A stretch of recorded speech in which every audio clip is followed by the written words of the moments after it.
Hi, everybody. Welcome to the 2023 edition of the Pathways to Prosperity Conference. My name is Colin Scott, and I'll be chairing the panel today. Aujourd'hui, nous avons programmé une conversation autour des opportunités pour mieux communiquer auprès des nouveaux arrivants sur les nombreuses opportunités qui existent dans notre pays. Les diapositives seront présentées en anglais, mais les panélistes sont invités à faire leurs remarques dans la langue officielle de leur choix. Et j'encourage également les participants à s'exprimer dans la langue de leur choix, soit l'anglais ou le français. There's a need for strategic communication to support attraction, settlement, and integration. But what are we communicating about? What's effective and why? There's little evidence about what's effective in the space of migration communication campaigns. So in this panel, we seek to highlight what we believe to be important opportunities and obstacles to communicating honestly and effectively with immigrants and potential newcomers looking to settle in different locations across Canada. Strategic migration communication campaigns have a number of different goals. Some aim to fight misinformation and increase access and reliance on trustworthy and accurate information, while others look to raise awareness about lesser known locations around the country or change attitudes, stereotypes, and perceptions. And others still may try to increase access to settlement supports and services to facilitate integration and establishment. But research on migration communication is very limited. Much of the work that's been done focuses on inclusive attitudes of citizens or on deterring irregular migration, particularly towards the European Union. There's extremely little information on what works in terms of communicating with immigrants to support their settlement and integration. So in this panel, what we seek to do is to highlight some of the opportunities where communication might facilitate immigrants' decision-making, information seeking, and access to supports to support their integration. What we're hoping to do here is begin a conversation between researchers, practitioners, and government partners around our different experiences implementing migration communication activities. And so with that, we're going to move into our panel presentation. We have three speakers today coming from academia and the public sector. Myself and Carissa Leduc are behavioral scientists with Immigration, Refugees, and Citizenship Canada, as well as the Privy Council Office's Impact and Innovation Unit within the federal government. I'm also joined today by Professor Valériane Maillot, who's a professor of political science at l'Université Laval, and she's also the chair of the chaire de recherche sur la démocratie et les institutions parlementaires. And we have Thomas Garot-Paquette, who's a researcher and a graduate student in political science at McGill University. Each panelist is going to have approximately 15 minutes to share their work, after which we're going to open the floor to a broader conversation. We strongly encourage audience members to also share their experiences with us. What resonates with you and what doesn't? What are the opportunities and obstacles that you've experienced? And where might we go to build support for a constructive, evidence-based approach to migration communication activities in different parts of the country? So as I said, this is an emerging area of research. And however, we know that there's extensive applied experience from members of the community sector, as well as practitioners. So this is very much just the beginning of what I hope to be a much larger conversation around how to communicate more effectively about the many different opportunities in our country. So without further ado, I'm going to get started. And what I'm going to do today is I'm going to share some results from a recent survey that we've run at IRCC in consultation with the public opinion research team. This survey is called the Established Newcomers Survey. And I'm going to present some information from the data set looking at the location choices immigrants make when they decide to live in Canada. And then later, my colleague Carissa is going to share some further research on the same data set about information choices. I'm going to talk a little bit about the survey itself and give some background into the sample characteristics, but I'm really going to focus on the different motives that immigrants themselves report for justifying secondary migration, so moving out of the province to which they were destined or which they landed in when they first arrived in Canada, as well as their motivations for retention and staying in those communities. And as time is limited, I'll just show some very quick analyses that we've done about an experiment where we look to gain some insight into the different characteristics that immigrants themselves cite when they're thinking about an ideal community. So the context of this work is motivated to better understand the location choices of newcomers. And this is particularly important when we think about the regionalization of immigrants in our country.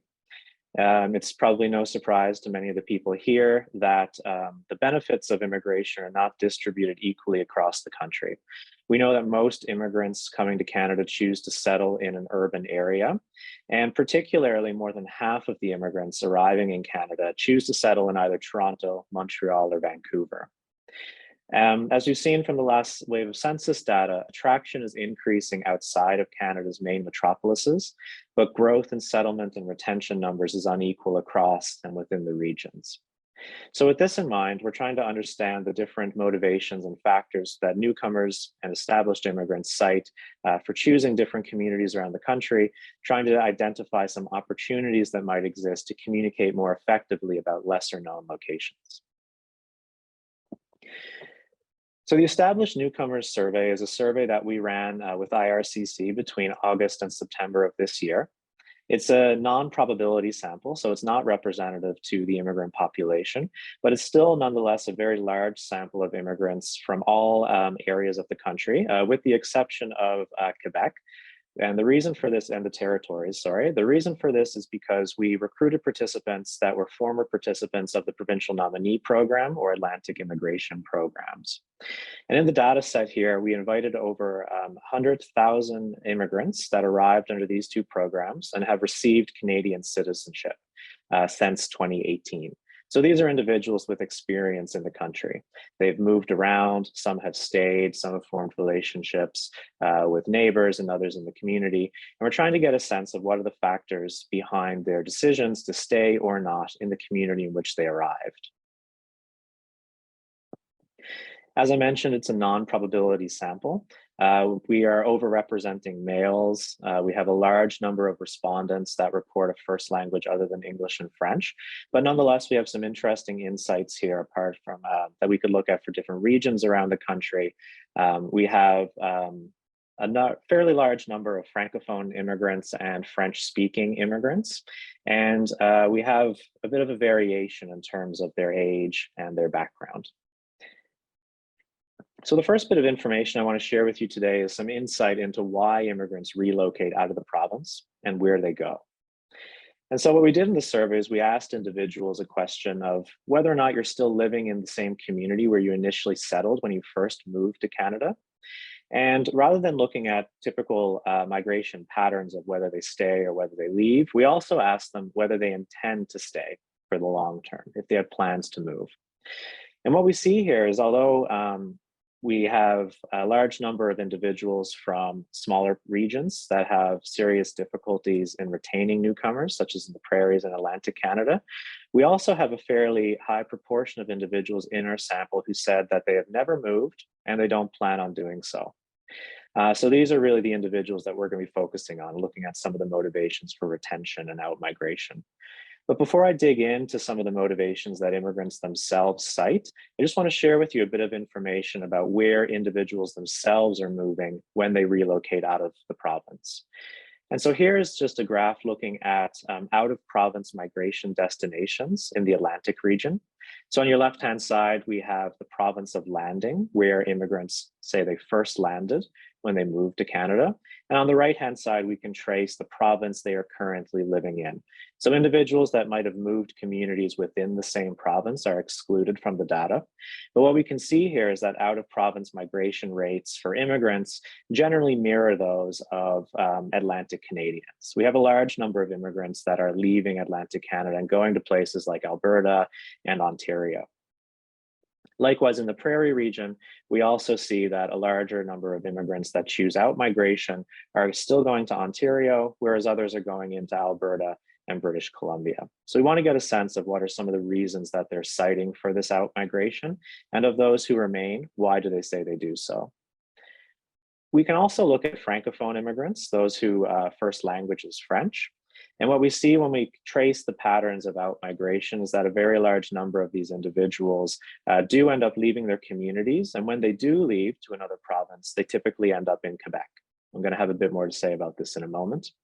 But if we look at French speakers, so those who speak a first language other than French, but report very strong French skills, and we measured this on a 0 to 10 scale, where 10 means you speak French fluently. And we took those people who say they speak French to a level of 8 or higher. We identified those people as French speaking immigrants.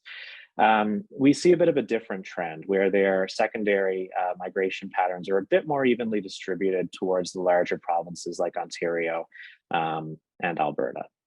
So what are some of the reasons that these different groups of individuals are citing for moving between regions, and how do these vary across linguistic groups? Well, when we look at some of the motivations for settlement, we see a large number of different different motivations that people are citing. For instance, one of the main factors that people cite for out-migration are economic opportunities. Here we have about 20% of the entire sample that relocated or intend to relocate, saying that they're doing so for reasons such as the cost of living is too expensive, or it's very hard for me to find work, or they might believe they can find a better job or more affordable housing in another location. We also see that a fairly large number of individuals are reporting leaving their community of settlement because they find it very difficult to access settlement services. And what we can do is we can break this down at a more regional level and compare how some of these factors vary across the regions. And I think this gives us a bit of an opportunity to think of where we can go to communicate more effectively with individuals in certain regions. So for instance, we see that in British Columbia and Ontario, individuals are saying at much higher rates than in the prairies and Atlantic Canada that they find the cost of living too expensive. And they also find it very difficult to find affordable housing in these regions. On the other hand, we can see that in the prairies and Atlantic Canada, individuals are citing economic opportunities or the lack thereof as some of the motivations for leaving their community of settlement. So while Atlantic Canada and the prairies might have a bit of a comparative advantage in terms of the cost of living, it needs to be reconciled with the fact that economic opportunities are just not the same as they are in some of the other regions. On the other hand, we also see that there's a bit of a deficiency in Atlantic Canada, that a much larger proportion of immigrants are moving out of the region, and they're citing a difficulty accessing settlement services. What are some of the motivations that individuals cite for staying in their community? Well, not surprisingly, one of the main factors that people cite is that they enjoy living there. However, if you take the difference between this proportion, we can see that there's a non-negligible percentage of individuals that are living there for some other reasons. About 25 to 35% of the sample do not indicate that they enjoy living there. They're there for other reasons. But nonetheless, a large number of people stay in a community because they feel welcomed. And here again, we see that Atlantic Canada has a comparative advantage over some of the other communities with respect to the individuals in this sample.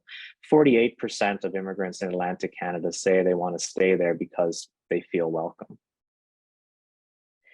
We also see that despite when we look at overall retention rates, we might have the impression that people want to stay in larger metropolises. But nonetheless, we see a very large number of individuals that like to stay where they are because they enjoy the size of the community where they live. So it's not the case that people necessarily want to avoid these smaller communities. It's an issue of getting the right information to people pre-arrival where they can still make decisions about where they want to go.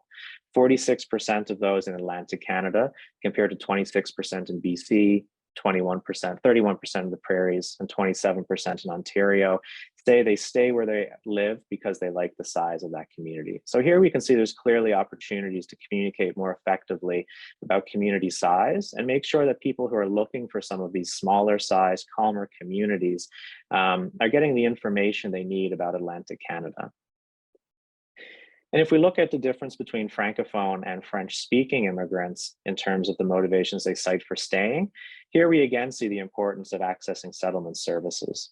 So 34% of Francophone immigrants cite staying in the communities where they are because they can access settlement services in their preferred language. So it's a need to raise awareness about these opportunities in these communities as well.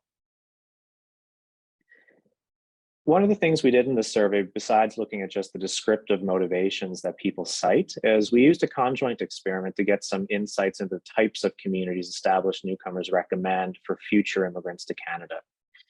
And so what we did here is we asked a question to newcomers, and we said, based on your experiences as an immigrant to Canada, which of the following two communities would you most likely recommend to someone who is about to move to Canada?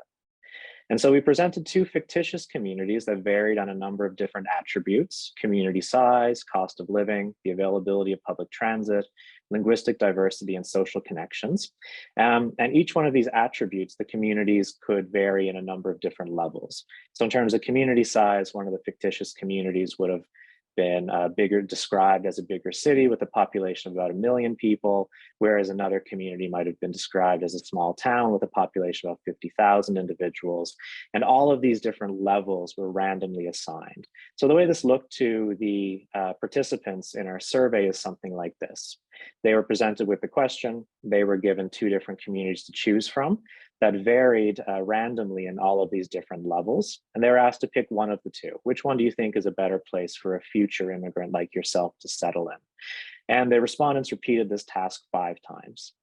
What we can do with the amount of data we have is, because these characteristics are randomly assigned, is we can get an average rating of the preference of each one of these attributes in predicting which community immigrants are going to select as an ideal place for future newcomers.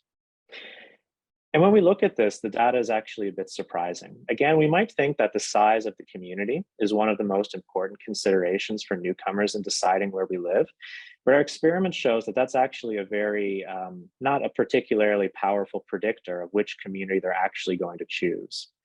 In reality, the cost of living in a community is one of the most important considerations, and that's followed very closely by linguistic diversity. Individuals clearly have a preference for smaller expenditures of their monthly income on housing. That was our operationalization of the cost of living. But there's also a strong preference for living in a community with linguistic diversity, not just Anglophone or Francophone speakers, but a mix of individuals from different backgrounds. Now, we're still doing a lot of research and a lot more work to unpack this and look at how these factors vary by individuals with different backgrounds. But one of the takeaway messages here that I think is important to keep in mind from a communications perspective is that individuals from different walks of life are looking for different things. This might sound fairly obvious, but it has implications for how we communicate, because we need to know what the audience we're speaking to, what the audience is, what their motivations are, and how can we put the right choices on the menu, so to speak, so that people can make informed decisions. Because clearly we see that there's a number of people who do in fact prefer large metropolises, but it's actually not the main preference. Most of the immigrants in our sample prefer to live in a mid-sized community, approximately 100,000 people. And we also have a fairly large number of individuals that report a preference for a smaller community of under 50,000 individuals. And so if we just look at the statistics data from Stats Canada or some of the immigration trends, we lose sight of some of this information. We can see that there's clearly an assortment of factors that different people are looking for, and we need to know who is the audience to communicate effectively, making sure the right information reaches them when they're at a point where they can make a decision about where they're going to go. Community size is not the core consideration for a large number of the individuals that we sampled, and rather it's economic and social factors, as well as lifestyle choices about the size of the community, that are more essential to decision making. So here again, we really need to think about the different segments of our audience, and we need to tailor our messages to speak to those who are looking for different types of things.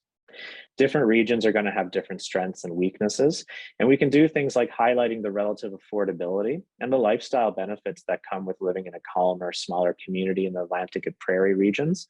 But those messages, of course, are only going to be appealing to people that are seeking out those lifestyle experiences.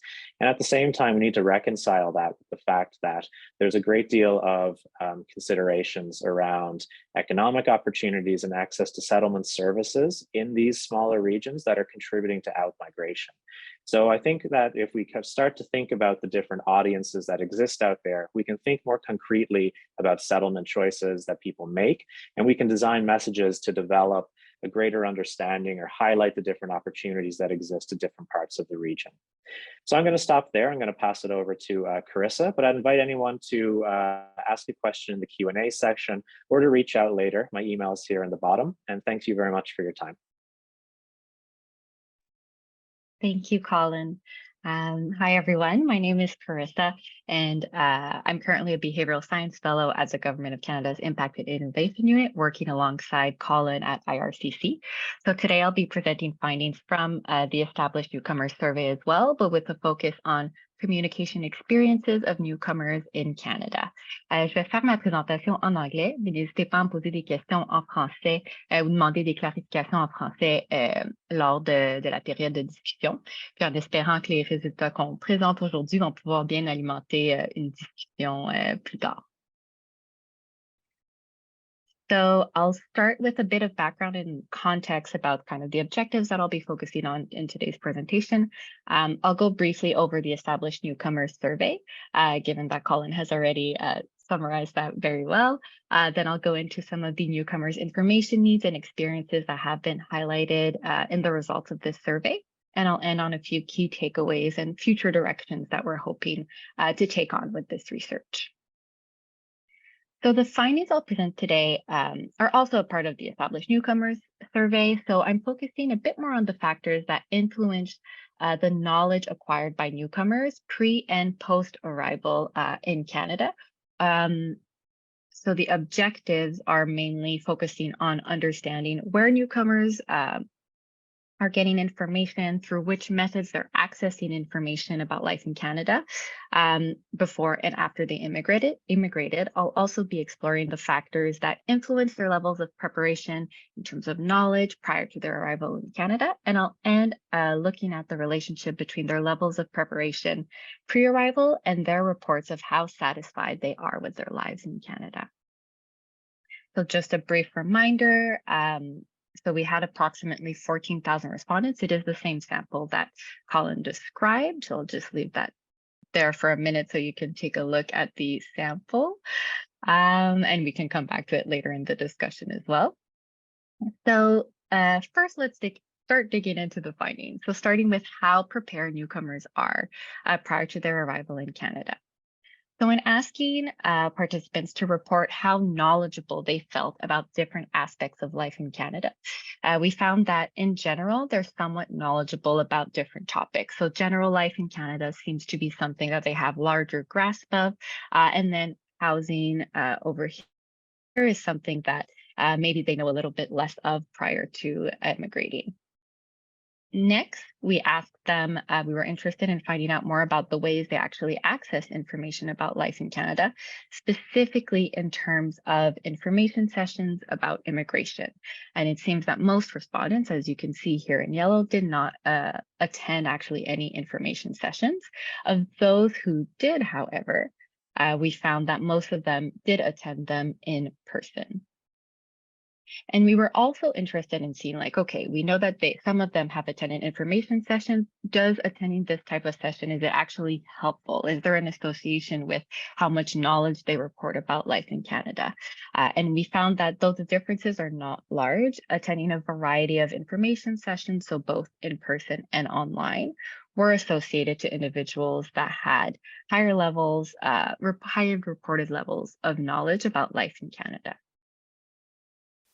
And finally, this kind of makes sense now because we asked them also, well, in terms of those pre-arrival information sessions, so if you attended them, how helpful were they? So it's not just of knowing what type of information they access and where they access information, but also understanding, are these actually helpful for them in terms of building knowledge and preparing their arrival in Canada? And we found that those who attended, the majority of those who attended information sessions did find them quite helpful. They reported them to be quite helpful. And we're also interested, so we know that completing applications for immigration can be a daunting task. And in interviews that we've been doing in parallel as well, you know, we've asked a lot of people what that experience is like, and it is quite costly, and they want to make sure that they consult with knowledgeable and reliable sources. And we see that most people actually do not receive help on their applications, so over here in yellow, and that might be because of the cost, for instance, associated with that. And because when we do ask them, well, who are you receiving help from if you did receive help on their applications? And a lot of them receive help, the majority of them, from lawyers or immigration consultants. And then we were wondering, well, depending on the help they receive, the other factors, is there anything that really comes and influences their levels of knowledge or their level of preparation when they come to Canada? Is it the quality of information, for instance, that's influencing their level of preparation? Is it just in general the type of information that they get? So we ran a model where we controlled for the amount of time they've been in Canada. We also looked at the helpfulness of different resources. We also looked at sources in general, so just accessing sources, not necessarily how they found them. And we found that help on their application, so receiving help on their application, age, so the older they were, how helpful different government sources were, and how helpful information sessions were. These factors contributed to how knowledgeable they believed they were before coming to Canada. So while they were planning to immigrate. However, access to specific sources, that did not have an influence. And it did not matter how long they've been in Canada either. So it was really about how helpful different sources were to them. It was about the quality of the information shared with them prior to their arrival in Canada that made a difference on their levels of knowledge. So in terms of sources they accessed and what they found most helpful, we wanted to compare, was there a difference between the types of sources they turned to before they come to Canada and the sources they turned to after their arrival in Canada? And so is there a difference between information seeking and experiences before and after their arrival in Canada? And here in yellow, we have their responses. So according to before they arrived in Canada, and in orange, it's after. And we see that generally internet searches is what people do the most to get information, which is not surprising. I mean, we do that for all types of information. When we have a question and we need an answer, we'll just turn to Google, for instance. But we do see that post-arrival or pre-arrival, sorry, people turn a little bit more to Government of Canada websites to get information to prepare for their immigration to Canada. In terms of helpfulness, while the internet is the most helpful generally with both pre and post-arrival, so in yellow pre-arrival and orange post-arrival, we do see a slight increase in terms of the helpfulness of government websites post-arrival, or so after they've immigrated in Canada. And a bit of context for this. So there's some information that we've been able to gather with some interviews that we've done with people prior to their arrival in Canada, where they do think that, pre-arrival government websites generally are quite helpful, except they have a lot of information to digest. And when they're just starting their immigration process, they don't necessarily know where to go. So it is possible that they're slightly more helpful post-arrival because they have a better idea of the information they're looking for. They have a better idea of where to start when they navigate those web pages. So that has interesting implications in terms of communications too, of well, if we're providing too much information to potential newcomers, if we're giving them too much, but they don't know where to start, it can be really difficult for them to gather that knowledge and be well prepared for their immigration applications or well prepared for their settlement in Canada. So finally, in terms of understanding the impact of communications with newcomers and how their levels of knowledge can impact their satisfaction with their life in Canada, we explored that relationship a little further. And so controlling again for the amount of time that they've been in Canada, we found that individuals who received help on their applications, who who reported having good knowledge about life in Canada pre-arrival, and who attended information sessions that provided them with helpful information to prepare for life in Canada, then reported better life satisfaction when they were in Canada.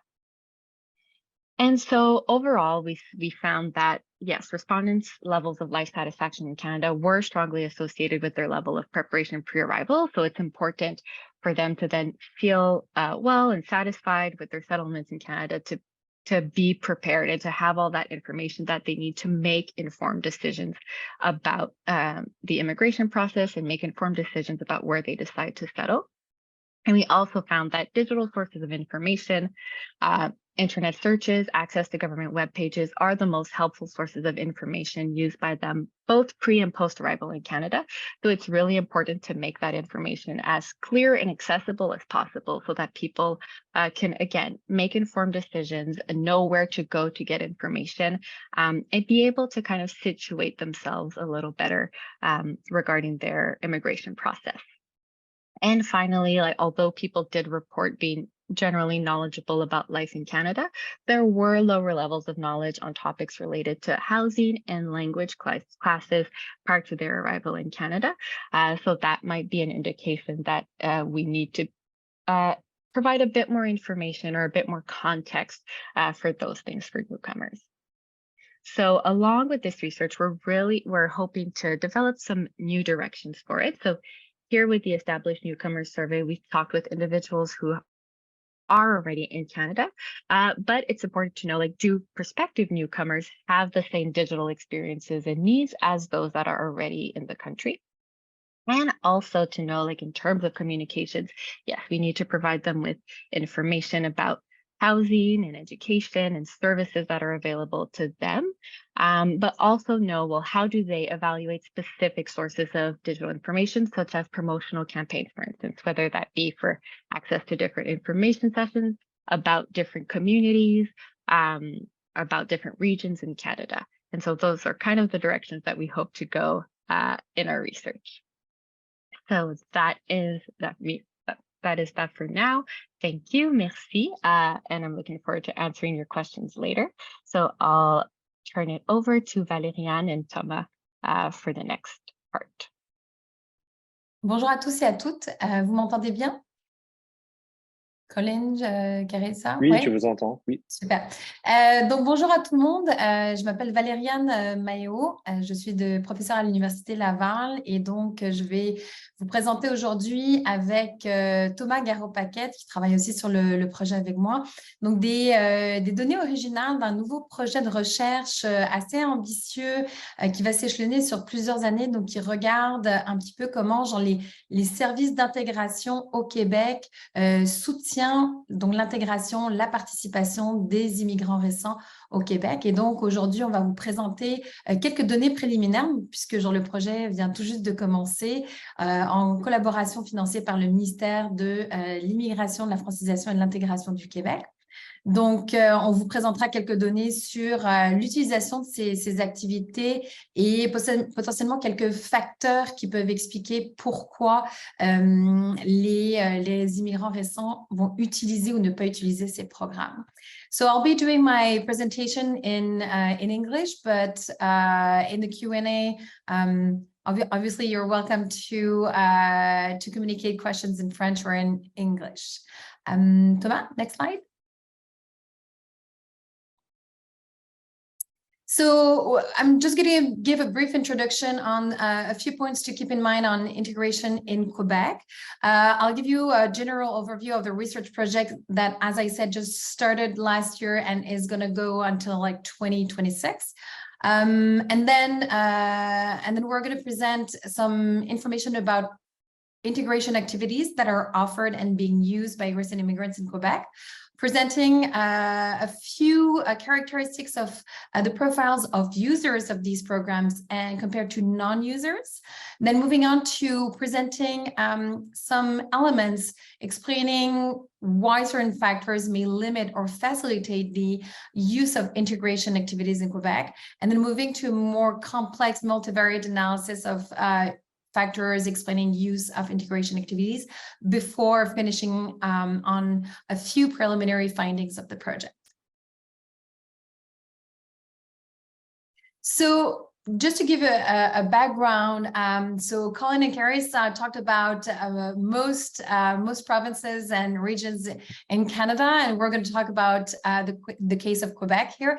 And here we have to just remind that French is an important component of integration professionally, socially in Quebec, and that integration in Quebec is based on the model of interculturalism.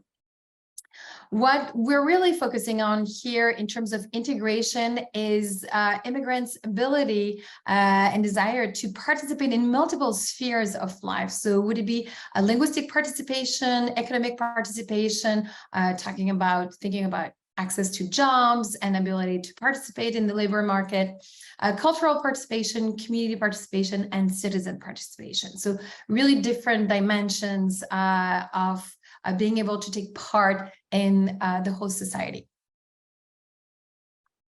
So today, and in this project, in this particular research project, we are focusing on the Programme d'accompagnement et de soutien à l'intégration, which we will refer to as PACI. It is a program of various types of services that is funded and administered by the Ministère de l'Immigration, de la Francisation et de l'Intégration du Québec, which are developed and offered to support immigrants' settlement and integration in Quebec. Many of these services are offered by community organizations across cities and regions of the province.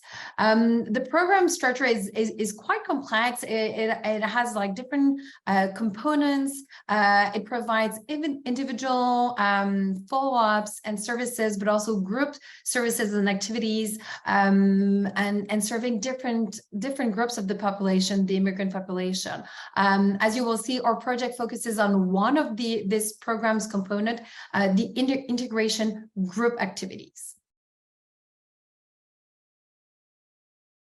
So, as I mentioned, what we will be presenting today are some preliminary evidence and findings from a larger research project that I am conducting at Université de Laval, and that is funded by the Ministry of Immigration of Quebec. This is a mixed method project running from 2021 to 2026, including interviews, focus groups, and finishing with social innovation experiments. But the key of this project, the core of this project, is a panel survey, three-wave panel survey with recent immigrants and non-immigrants in Quebec.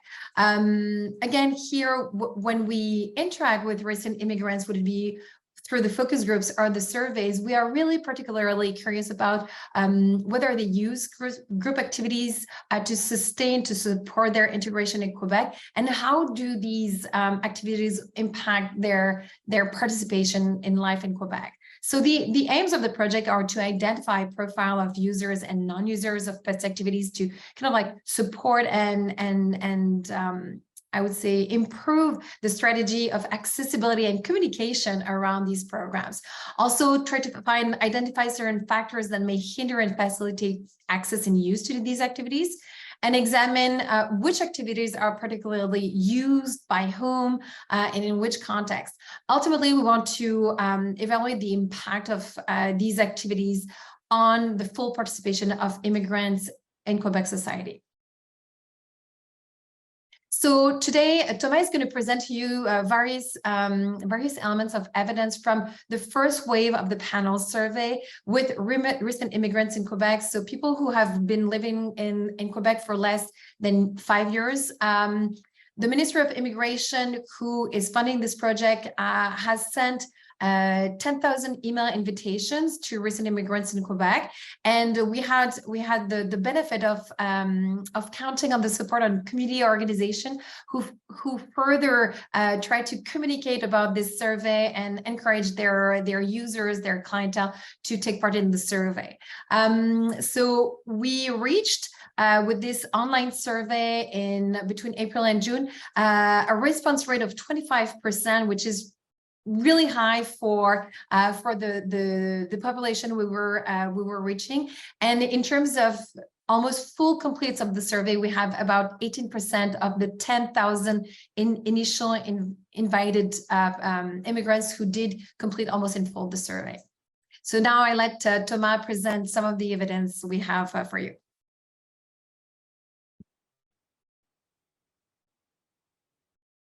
All right, thank you, Valeria.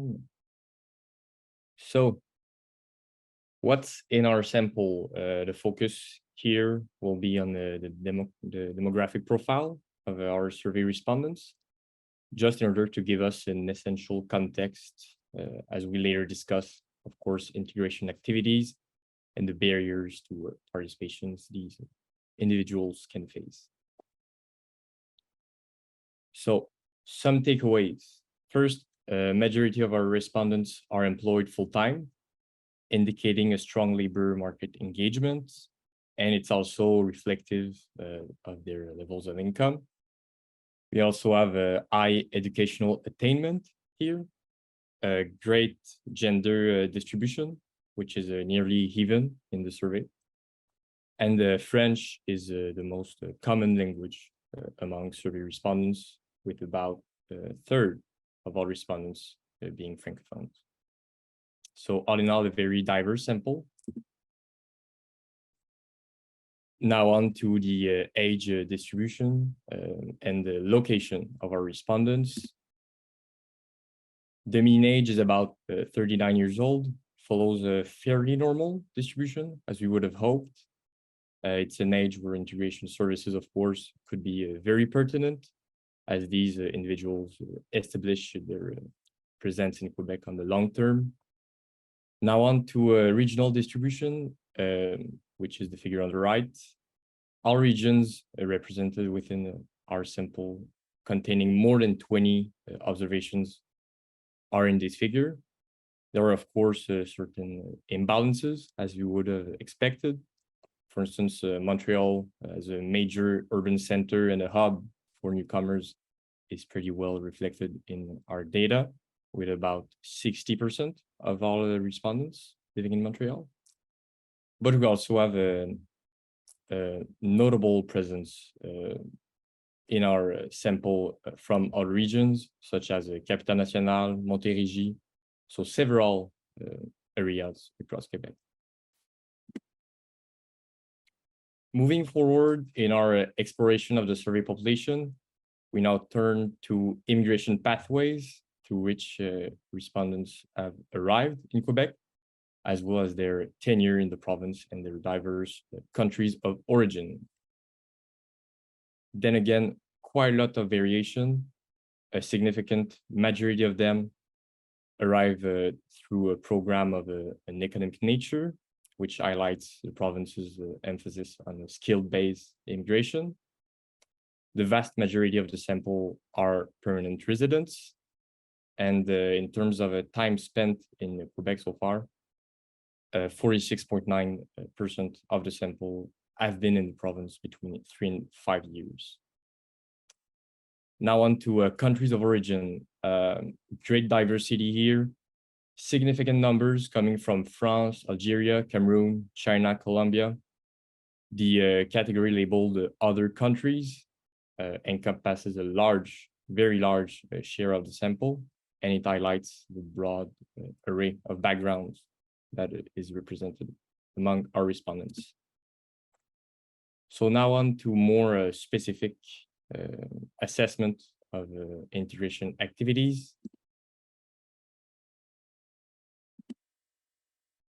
So the PASI program boasts an extensive array of activities spread across the province, and it is facilitated by a network of community organizations. So there are more than 2,000 activities province-wide. We tried to synthesize this information into 24 different categories, which are then represented by 3 principal families of activities. They encompass activities designed to enhance abilities and cultural understanding, community-focused activities and sports, as well as activities centered on sharing knowledge about citizenship and legal rights. So this slide showcases the 10 activities that have garnered the most participation within our sample. A broad array of activities are demonstrated here, from French discussion workshops to organized volunteer work to, of course, information workshops. Now on to a profile of users and non-users of PASI. There are quite a lot of differences between those across our sample. So here are some very descriptive statistics that tell us about who engage with the integration activities, which is a choice, of course. And our expectation in studying these profiles is just mainly to identify potential selection biases and have a first look at the groups that are more likely to participate in integration activities or the factors that may broadly determine them. Here, again, clear differences between users and non-users. For instance, we see that women are more likely to use the PASI program. Well, it's an activity-based component. Same thing for region. We see that there's quite a difference between Montreal region versus elsewhere. Being Francophone has the same implications. Clearly, there is potentially something to uncover here. Non-users appear more likely to be employed full-time and to be a part of a visible minority. The economic program also appears to me to be a more common pathway for non-users. So in terms of enrollment in group activities by region, there's also a lot to uncover. For instance, Mauricie shows the highest participation rate. Centre du Québec does, sorry. Regions like Centre du Québec, Estrie, Chaudière-Appalaches, they display significant engagement. And other regions such as Montréal, Laval, Capitale-Nationale, meanwhile, have more moderate participation levels. Next, in addressing the reasons why some immigrants have or have not utilized the PASI program's group activities component, we now direct our attention to the most significant factors limiting this participation first. So from what we could garnish, the most significant factor appears to be awareness of these activities. More than 1/3 of the non-users report that they were simply unaware that they existed, which highlights a challenge in terms of communication or outreach.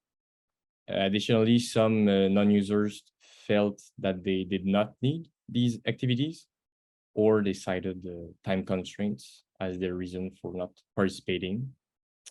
So this suggests that beyond awareness, of course, there are perceived relevancies that are to be further explained, and the practical life constraints that impact engagement with integration activities. So in terms of life constraints, this points to a potential pool of people, at least a fifth of non-users, who are interested by the PASI program, but who couldn't access these activities. So while the previous slide concentrated on the barriers preventing some people from participating, here we focus on a catalyst for engagement, how these people talk about these activities within their networks. And the data here is quite revealing, indicating that the majority of PASI participants do indeed share information about the activities within their networks. Around 70% of immigrants who have utilized the PASI program have spoken to others about it. So this sharing of information could be a significant factor, of course, in stimulating further engagement for the program. So now we will continue our exploration to explain the use of integration activities by delving into multivariate analyses. Previously, of course, we have focused on bivariate descriptives.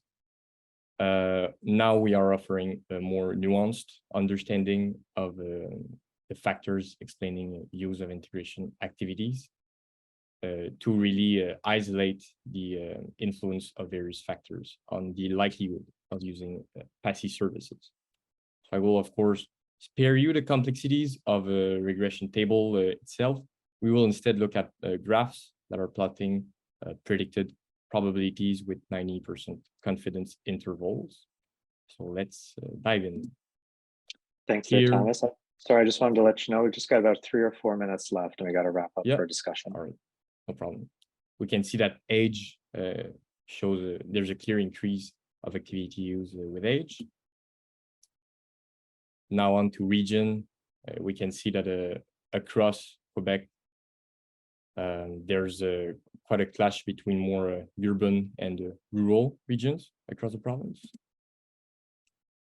Visible minority status also appears to play an important role in the probability of participating.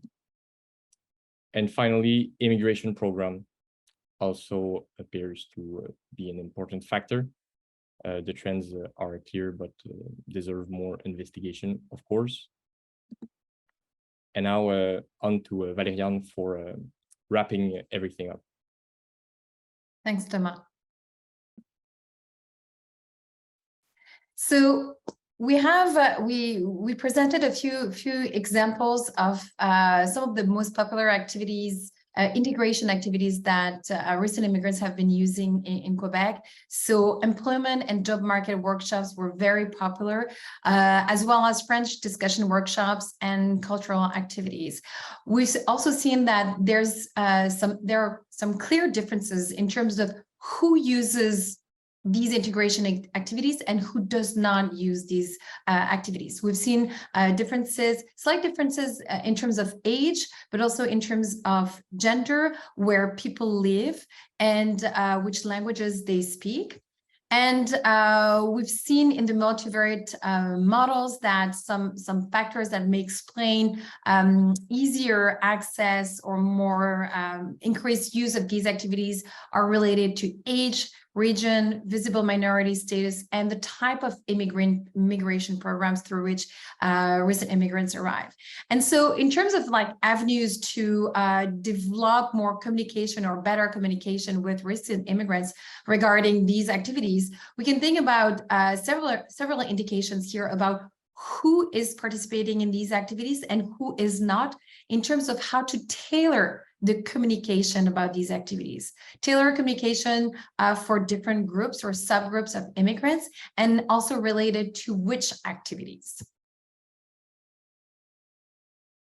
So we've also seen some factors that may really explain why access to these activities are more limited. So the primary barrier was lack of knowledge about these activities. So here there is a clear path for better communication, more tailored communication, maybe more communication, and also early on. So as people arrive and just land in Quebec and Canada, or as Carissa was saying, like even before people arrive and settle in Quebec and Canada.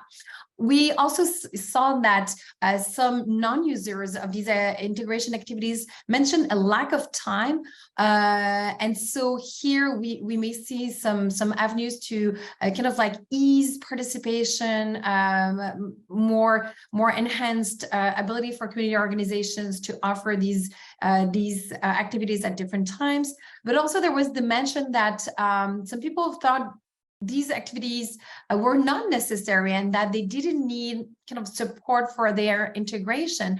And so we were thinking that maybe there should be some communication about the benefits of these activities and maybe the unexpected benefits that some recent immigrants may undervalue or underestimate what they can gain from these integration activities. And the most interesting part we thought from this survey is that immigrants who use these programs were very much likely to talk about it, to talk about their experience to their network. And so we see that these users, people who use these integration activities can actually be ambassadors of the activities and can really contribute to a communication campaign, kind of like a more grassroots communication campaign about these activities, and kind of like mobilize their peers into using these free and accessible integration activities. And so in terms of the next steps for the project, we will continue the data collection in 2024, 2025, to kind of like help us assess more thoroughly and more precisely the impact of these activities on immigrants' participation in various spheres of Quebec, and kind of assess what are the different explanations that are explaining why recent immigrants access and use these integration activities or not. So thank you very much for your attention. Merci beaucoup à tout le monde pour votre écoute, et nous sommes disponibles pour plus d'informations et des discussions, évidemment. Merci beaucoup.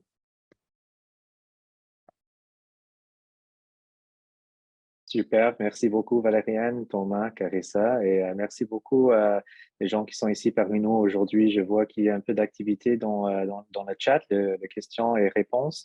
Je vous encourage encore une fois d'utiliser le Q&A. Posez vos questions, sentez-vous à l'aise, posez vos questions dans la langue officielle de votre choix, bien sûr.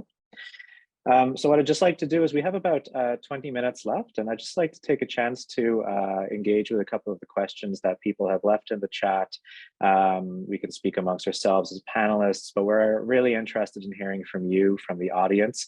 We know this is a really great venue to share with people that have a lot of applied experience on the ground. So we're really interested in hearing what resonates with you, what are your experiences, what have you and your teams been seeing, and what are your ideas for communicating in the future.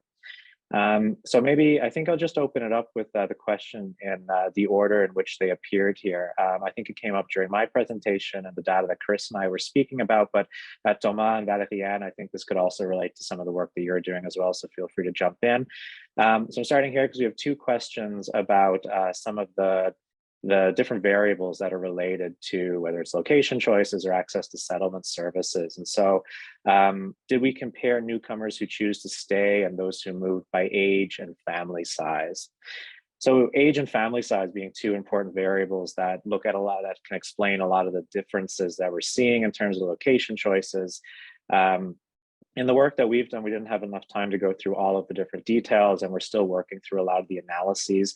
But yes, we have been looking into this. And with respect to age, one of the things that we're seeing standing out is that this preference for living in Montreal, Toronto, Vancouver, or this attraction to large urban centers is certainly larger among the younger individuals. Now, this is not really necessarily surprising. We also see this in terms of, non-immigrants. Average age in urban centers tends to be a little lower on average than it does in smaller towns and rural areas. But there's also other factors that might explain that in terms of lifestyle choices like access to educational institutions.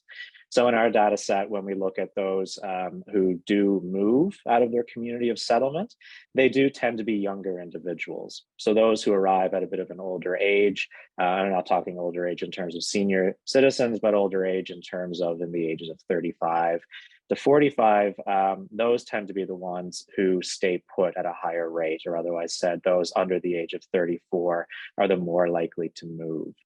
Now, on our end, we haven't looked at family size per se, but one of the strongest factors that predicts whether or not you're going to stay in a community is proximity to friends and family. So we know this draw to social connections is extremely important. And this question really kind of made me think about some of the work that Thomas and Valériane were sharing. I found it a bit surprising that we see that uptake of settlement services in your survey is lower in Montreal and some of the larger regions, and higher in some of the urban centers. And this surprises me because typically we think, or I might think at least, that the number of services offered in these larger cities should lead to more access and more uptake and use. But on the other hand, it could be that individuals have their own social networks in these areas. Maybe they don't actually feel the need to go through. Would either of you have any insights into that? Are you seeing anything, or do you have any way to look into this a bit more detail in the future?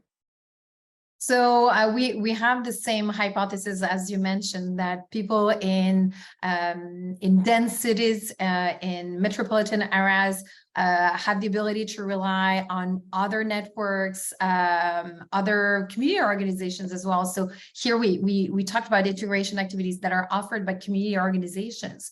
There's like a whole array of community organizations who offer different kinds of services to recent immigrants, and not just the ones that are funded and administered by the Ministry of Immigration. So we do have quite a few questions in the survey about which organizations or with which groups they are involved in terms of volunteering and memberships. So we'll be able to parse out whether those who are more involved or more connected to certain community groups are less likely or as likely to take part in the activities.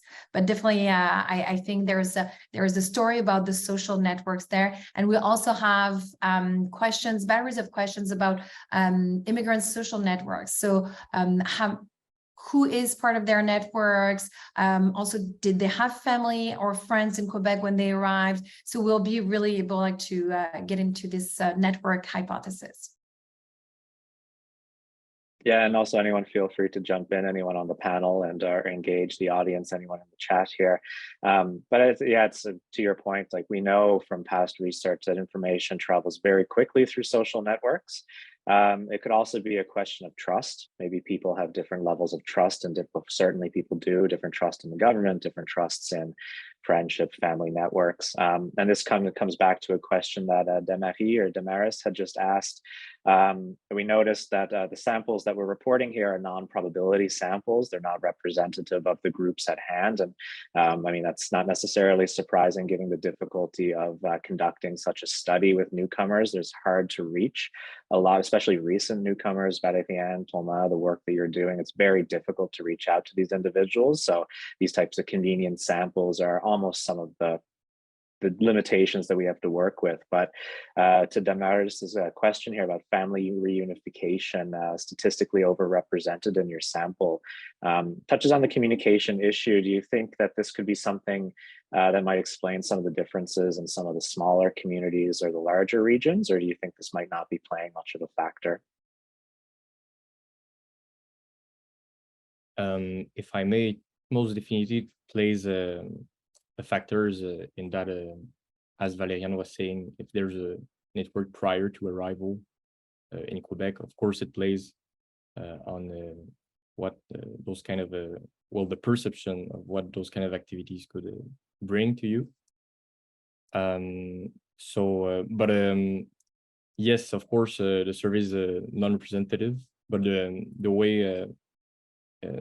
way we could reach out to them through the MIFI is also it's a strength in a way as well, since it would have been pretty hard otherwise to get 10,000 emails sent to them.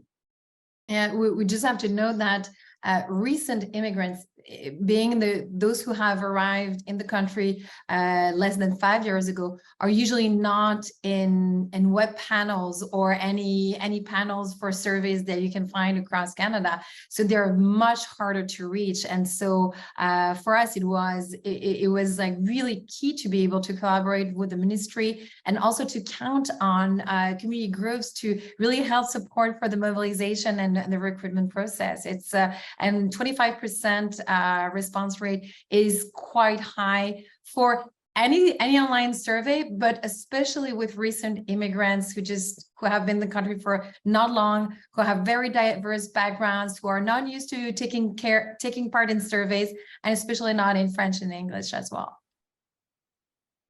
Yeah, absolutely. That's quite an impressive effort there. And I think one of the strong things it highlights is the importance of these cross-sector collaborations, having partnerships with individuals in government, like you mentioned, obviously the two of you in the academic sector, but also finding ways to connect with individuals in the community sector, working with the LIPs and the RIFs who have a great deal of experience. This is really a resource that us, whether we're in government, whether we're in academia, to facilitate those types of conversations. And we really look for the opportunities to hear from these different groups.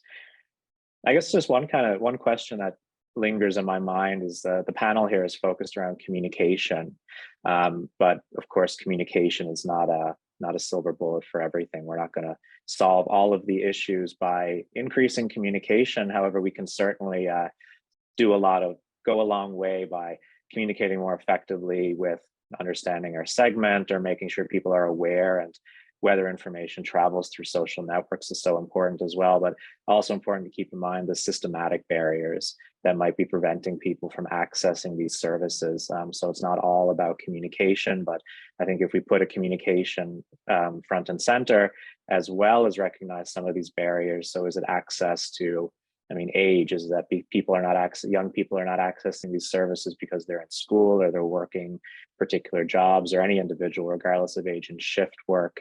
I'm thinking of young families or mothers or fathers who stay at home and might not have opportunities for daycare services.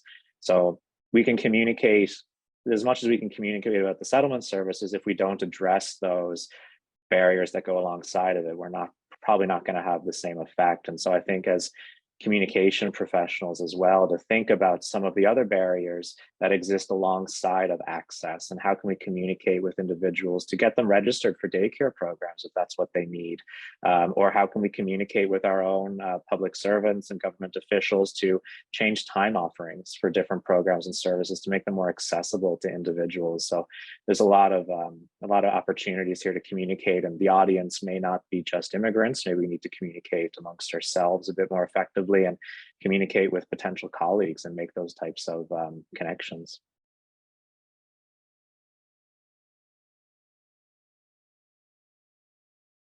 So I see we don't have, there's one other question in the chat here. It's a bit, I want to address, and actually, if you're still on the line here, it's anonymous, so I don't know who it was, but I'd be very curious to hear some of your thoughts. And the question the individual wrote, I'm curious to hear why there wasn't a question about sourcing information from pre and post arrival services. So it would give a measure of services funded by IRCC. That's a really important question for sure, to know specifically which services are being used or not. But something that's very difficult to do in a survey environment because there's just so many different potentials. The list goes on and on. You risk excluding some. Something we could do with more open-ended formats. I'm not sure if Thomas, your team did a lot of work looking at more specific services, and you saw that there's different gaps for different types as well. And so I think that's done a really good job at getting at that. I'd just be curious to hear if anyone in the audience has done any work similar, or if that individual had any examples in mind. I'd be really curious and love to hear about some of the thoughts that you had in that regard. And I can add to that as well. So in the survey, so we didn't ask exactly about specific services because, as Colin mentioned, there are so many. We did ask about getting information from organizations like community organizations, and we found that a minority of participants access those. And again, it might be something like Valériane and Thomas highlighted, which is that people didn't know that those resources existed and were available to them. But yes, I think it is something that moving forward, like getting a bit more of an idea in terms, like in a qualitative way, might be easier to get into that. Yeah, we found a lot of heterogeneity among the activities. So the way people participate in those, with who they participate, also where are they located. So for instance, we talked a bit about the three broader families of activities we've been building. We found very different behaviors among those families, and the participation rates that are linked to those. Yeah, so it's really exciting to see this work taking shape. It's really interesting and a nice opportunity to present work that's at an early stage in the conference as well, because it gives a lot of opportunity to reflect on steps going forward. We have about 5 minutes here.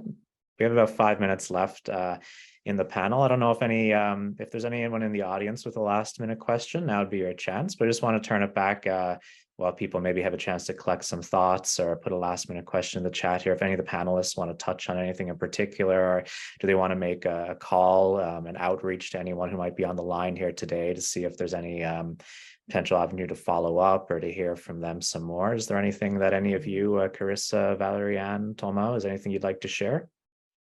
Well, there's one last question that was in the chat that maybe I can address, and then Valerie-Anne and Thomas can jump in. So someone asked, like, it would be helpful to know what communication methods newcomers use to receive information. Are we missing a more appropriate marketing strategy? So in the survey itself, so we did see that using the internet over social media. So internet searches where they can actually ask specific questions, because social media is not necessarily searchable. So that's a good avenue. Also, in some qualitative interviews that we've been doing in parallel, we find that in terms of access to social media or promotional activities on social media, it is also, there is a demographic influence. So younger individuals or younger potential immigrants are more on social media. So if you want to reach them, like we've heard that they're more active there, but individuals who might be a bit older, late 30s, early 40s, that have families and that are looking to relocate, we do hear from them that they don't necessarily like to go on social media. They're also weary of a lot of information they see there that it might be misinformation, and they don't know if the sources are reliable, and they do prefer going on websites where they know that the source is trusted and reliable. So I hope that answers your question. Yeah, it's a really great point. And like we've been hearing this from a lot of people as well, that people want to have this direct face-to-face contact because it's particularly trustworthy, but there's also clear practical limitations to doing something like this. And so when we think about ways of sharing information, I think about the different types of barriers that might inadvertently create. If we lean heavily on social media or internet-based methods to share information, then we might be inadvertently excluding a segment of society as well. So we need to think about the different audiences, things I was alluding to, and to do many things in parallel. But Valerie-Anne, maybe I'll give it over to you for a final word there, if you and Thomas have anything else to share. Well, in terms of the strategy to communicate information and being like online and offline, when I conducted interviews with community workers who are offering these activities to recent immigrants, and then doing focus groups with recent immigrants, I could sense that there's a complementary there are complementary avenues with the online and offline. And what I felt is that yes, indeed, there is like a fear of misinformation, being misguided online by unverified sources. So governmental services and governmental websites are really still like very much important and still need to be improved in terms of clarity and ability to navigate these really dense networks. Websites sometimes like to be able to find information and actionable information. But what I found was that community groups, at least when people have landed in Quebec and are starting to live in Quebec, community groups are a trusted source of information, and they, for them, it seems very efficient to be able to communicate online as well, through some Facebook groups, some WhatsApp groups. It's very quick, it's very direct. People really respond well. That's really the sense I got from speaking both with recent immigrants and to community groups. But definitely face-to-face is really key, really does a long way to like communicate varied information, more personable information, very tailored to people's needs. So I think we as for many information communication strategies, we really need to cultivate various means of information and communication with the audience we're trying to reach. Yeah, thanks very much for that. I'd love to continue the conversation, but I see that we're out of time here. So I just want to say a big thank you to Carissa, Valerie-Anne, Thomas, and especially to everyone in the audience here. It's really great to hear some of these thoughts and great to share this information from you. Please don't hesitate, anyone, to reach out and connect with us today in the future. And thanks everybody. And I just wish you all a very great conference. Ouais. Merci beaucoup pour l'invitation, Colin. Ça me fait plaisir. Merci à toutes et tous. Bonne journée à tout le monde. Merci.